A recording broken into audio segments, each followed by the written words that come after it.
Good afternoon, my name is Jeff Stokes, and I'm going to be talking to you all today about managing a large fossil fleet through the execution of an operational excellence model. Before I get going, I want to start with a sea story. I was in a nuclear navy, so I think it's appropriate to start with a sea story. Back in 1991, when Saddam Hussein invaded Kuwait, the submarine that we were on was out in the middle of the sea doing submarine tactics with Russia. The submarine came back, and we had a 45-day outage in which we were going to refit the submarine, and then we were going to stay in the port for a while. The 45-day outage turned into 22 days, and that submarine was made ready to go back to support in the Gulf War.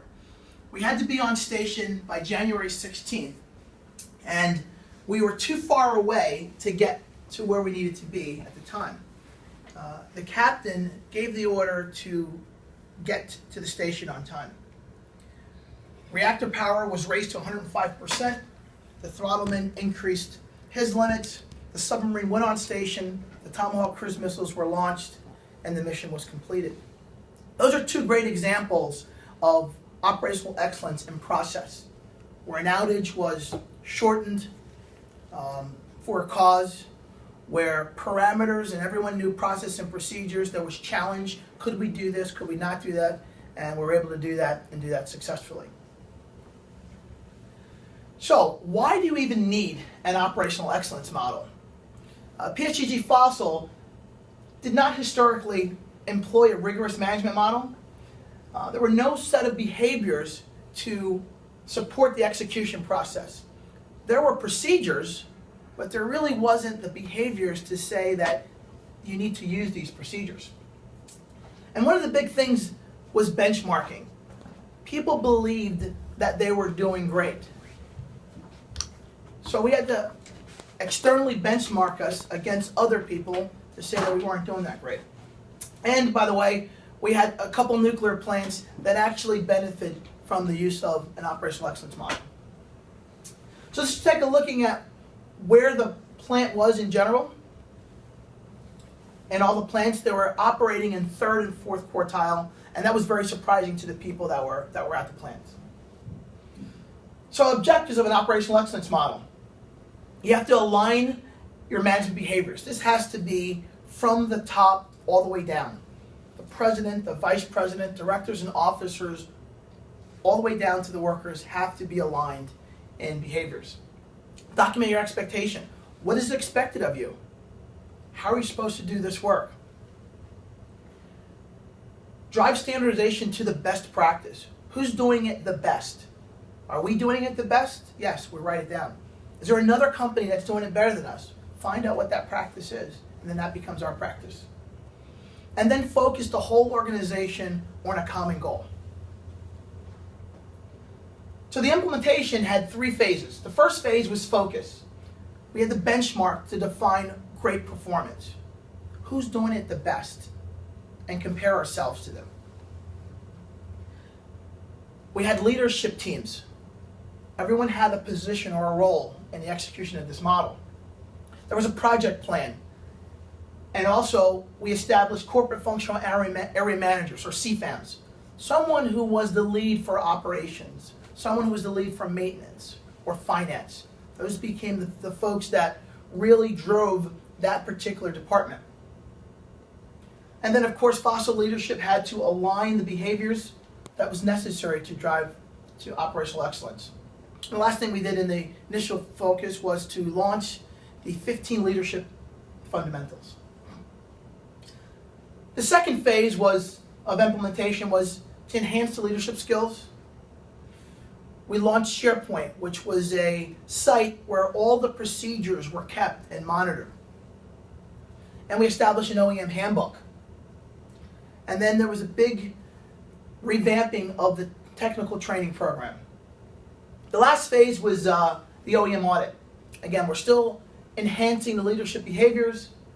We conducted fossil plant assessments. That's when a group of people ascend on the plant and understand if you are indeed implementing the process or procedures the way that you need to do it. And then you need to check and adjust.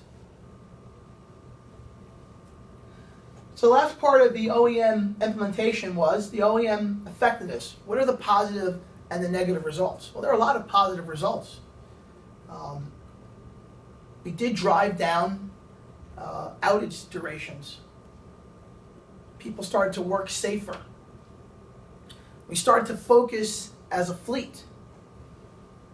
But there were also some negative results. Many people left the company. Many people did not like this culture change. They didn't like the way that the operational excellence drove behaviors. So that was part of some of the negatives of the OEM. So how could the implementation been improved? One of the things that you do when you're managing a large fleet and implementing OEM, there are hundreds and hundreds of procedures. People become overwhelmed. There was a term that's called boiling the ocean. When people are so overwhelmed with the amount of procedures, they tend to glaze them over. So a process of what are the major procedures, when do you want to implement those? And then as you go on, you implement more and more. So the road to implementing an OEM is a rough one. You're going to have a lot of opposition with culture. Culture change is really, really tough. And this was a very specific example from a very specific company, but it did benefit the company. So the benchmarking showed that the company was operating in the third and fourth quartile, and because of the OEM, that same company has those same parameters operating in the first and second quartile. The initial thought of an OEM model was to save about $100 million in each year. That was a very, very conservative estimate. Those estimates have been calculated to be somewhere around the $400 to $500 million range, depending on the year and some of the things that actually went on. This is actually what an operational excellence model looks like. At the top, you have the vision of the company. What are you trying to achieve? There's different focus areas, and it's really not the procedure, it's just a roadmap of how you do business.